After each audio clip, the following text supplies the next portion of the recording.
Alright gamers, Stellar Blade is here and it is not holding your hand. This game has some challenging enemies and bosses, and we here at Direct Gaming get the perfect guide for you on how to defeat the Corruptor, aka the Magnificent Steed, aka the second boss in the game.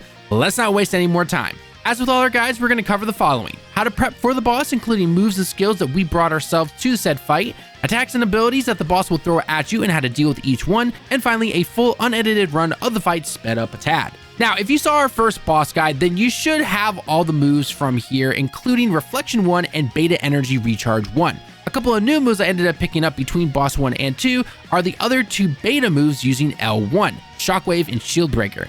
Now, while the boss does not have a shield to break, it's still good to have in a tight spot, and Shockwave is very good for damage. Just remember that they both cost 2 beta skills to use.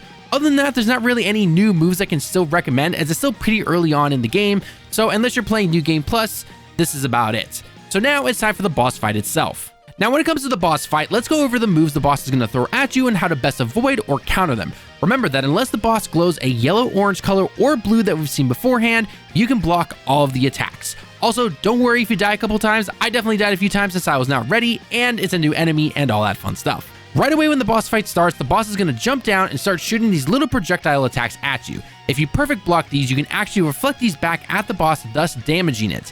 It's not much, but every bit always helps. Keep in mind these projectiles are small, so don't be surprised if you get hit by a few of them. When the boss glows yellow, it's actually going to shoot a giant projectile at you. You obviously have to dodge this, so either dodge or run by holding down the dodge button to either side. When the boss charges at you like on screen, I found it's best to actually dodge his first attack, and then when it immediately turns around and charges at you again, that is the time to perfect block it, as it actually knocks it down to the ground and also knocks off a balance bar. This is also a good chance to get a couple of combos in, which is always very helpful. When the boss ends up glowing blue, it actually won't attack you right away. It will actually move back a bit, so don't hit the dodge button just yet until your sword actually glows the same blue. Then hit forward and dodge.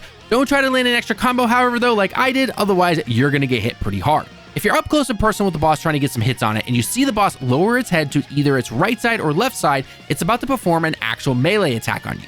It will usually do 3 attacks, so don't attack until after the first couple are done. You can of course perfect block all of these to lower its balance bar even more. Right before you get the boss down to about half of its health, you might see the boss spew goo all around its feet. Best way to avoid this, simply back up and wait for it to finish. The acid-like substance on the ground can actually hurt you, so just be careful here. When you get the boss down to about half of its health, it will gain another unblockable move, but this time it's a charge move. If you avoid it, however, though, it will actually fall to the ground, and this is your chance to do some major damage to it.